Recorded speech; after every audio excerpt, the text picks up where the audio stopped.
If it was Friday, I would call it Fresh Face Friday because I have no makeup on, and that includes eyebrows.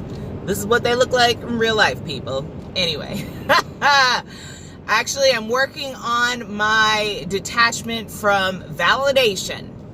That's what today's video is about.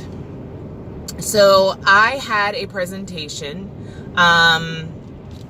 Like I said, I don't think people watch these videos. These are really for me just to see, count my growth and activity. Sometimes I share them, but I fully, whatever, it is what it is, right? So,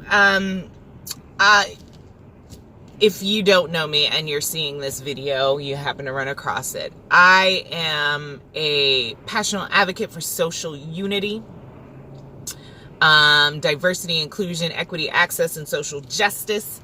And I had a presentation yesterday with a group of people at an organization, and working with this organization, becoming a part of this organization that really wants to change the culture of the staff, and they want a place where we can come together and learn about the differences that exist in this world and learn ways that we can support the different communities, and that we can really learn how to embrace oneness.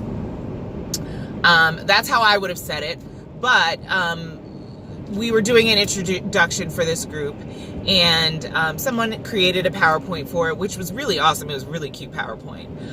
And however, it wasn't me. And if you do any type of presenting or speaking or anything like that, there's a special relationship that you have with your PowerPoint, right? Like, am I right? Is this a thing, or is it just me? Like, it's a relationship. And me presenting on top of someone else's PowerPoint was so difficult. And so going into presenting, I actually had a great time doing it, because what I realized was this PowerPoint was her. It was so great. It was beautiful and, informative, and it was just really great. And, but it wasn't how I present. And so I realized that I had this thought at first, like, oh, I'm presenting on top of her PowerPoint. Like, is she going to feel a way? Like, does she expect me to present this in a certain way? Because I've never had this experience where I had to present off of someone else's work. You know what I mean? Like that. I mean, it wasn't her work. It was the information I gave her, but she put into a PowerPoint, and the PowerPoint wasn't mine. And so I felt like I was cheating on my PowerPoints. And no, it just felt very awkward. And so finally I said to her, how do you want me to do this? Because I know how I present, but I don't want to offend anything that, you've taken the time to make this beautiful PowerPoint. How do you want me to, is there something you want from me? And she was like, no, just be yourself. And I was like, cool, can do that. I can do that. And so but a whole night I was fretting and worrying about how I needed to be, like how I needed to present in order to make someone else happy, right? And in my mind, like the whole night before, I was having crazy dreams about how everything was going wrong. And like, even with, I put my glasses down and somebody like scribbled on my glasses so I couldn't see through them. And it was just this totally weird, but it was totally prophetic dream to show me that I needed to just be me. Like, I didn't need the glasses. I didn't need anybody's anything. That I just needed to bring me and be authentic to me, because I was nervous about trying to fit in someone else's mold. And that was troubling to me. Now, hopefully you know where I'm going with this, because how many times do we struggle? Do we fret about? Do we trouble ourselves so much about fitting into somebody else's mold? How many times do we we try to arrange ourselves in ways that fit into places that we never were intended to fit, or we try to arrange ourselves and bring ourselves in a certain way, and that creates this dissonance between who we are and the people around us, and then we're self-conscious because we're like, I'm not being me. I'm not being me. And I just had this great awareness that I need to stop looking for validation from other people, because when I'm me, when I am completely me and authentic to how I speak, how I behave, I am in the flow. I am aligned with my inner being. My inner being knows who I am, right? My inner being, whenever I feel uncomfortable, it's because I am not in alignment with my inner being. You might disagree with me. I will say that this is for me if you disagree. But I venture to say, if we think about it, if we think about the times when we don't feel comfortable, it is because we are either A, trying to be someone that we're not, or two, I was trying to be funny, A, trying to be something that we're not, or B, we are ourselves, but we're having this internal conflict about whether we're enough. Let me just answer that question. You are enough. You are always enough. You have always been enough. You have everything that you need to reach your highest potential. You are not lacking one thing. All of those things that you need to reach your goals, your dreams, your highest aspirations, your highest potential to be your best self is already within you. It has been with you from the beginning. It has been there with you from the beginning. So here's the thing. If you've been listening to me, you notice that I do quote some scripture because I grew up in the church.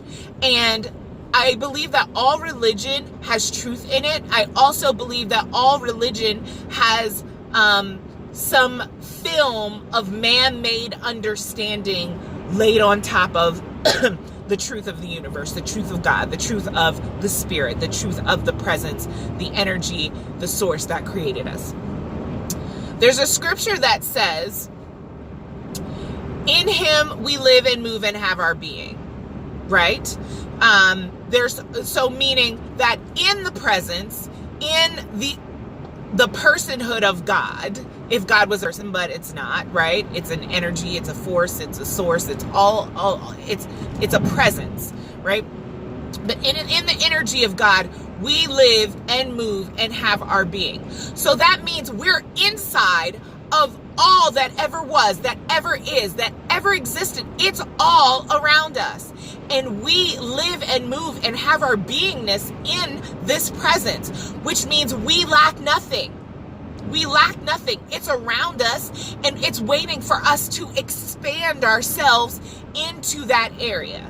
There's also another scripture that says, before the foundations of the world, we were predestined. Meaning, before there was ever a tree or the ground or anything that we see here, we existed with the presence. We were always with the presence. If the presence is what created all, then we have the same qualities as the presence. The presence is waiting, is ever expanding, right? Is infinite, right? And it's infinite good.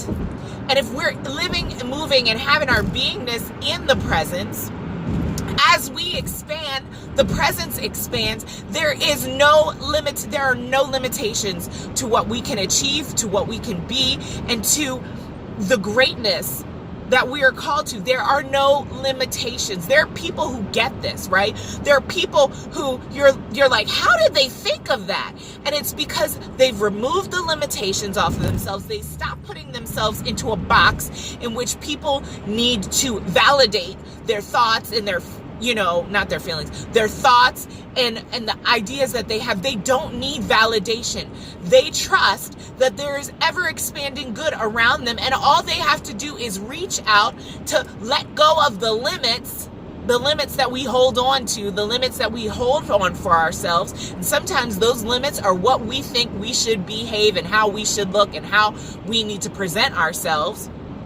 That we can release those limits, and that we can grab hold of the good that is ever surrounding us, that we are living, moving, and having our being in. I gotta tell you, this is giving me some fervor this morning. It is giving me just a greater awareness of why I'm here. I was just passing a cop, and so I was like, ooh, hope you don't see me with my video recorder on. But listen, hands free. Anyway, yeah, this gives me so much freedom, and I really need to, I'll probably have to go back and listen to this again, because when we integrate this understanding, this knowing into how we act in the world, that's what integration is. We can know something intellectually. We can say, oh yeah, we know that. That makes sense. That is true.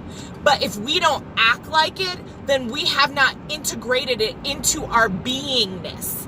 Like, we can have a thought, when we allow it to control us, and usually by lower level emotions, that thought moves us into a being that solidifies and validates that thought, right?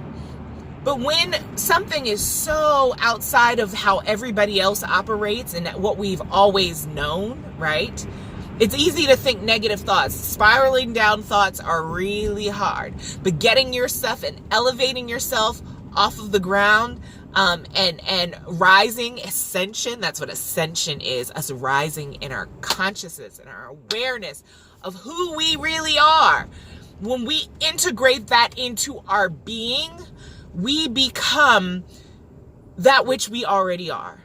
We know that we are one. We are united with the presence. We know that this presence is an ever-presence, ever-unfolding good that connects all of humanity. And when we ascend, when we rise, other people see it, and then they want to know how to do it, and that's how we teach them, and that's how we lift our planet from what we are. That's how we lift mankind from what we are. That's how we evolve into what we need to be. Excuse me. So that's my thoughts for today, and they were powerful for me. And I'm going to go back and listen to this, and I am working on integrating the understanding that I don't need to fit into anyone's mold. That the validation from other people is not necessary. In fact, it's harmful, because it encourages you to stay where you are. Oh, they said this was good. Okay, I'm going to keep doing this. No, ever expand, grow, seek new ways of being, release the things that no longer serve you, and go forward into the ever expanding good that's already all around us. Hope you guys have an amazing day. See you next time.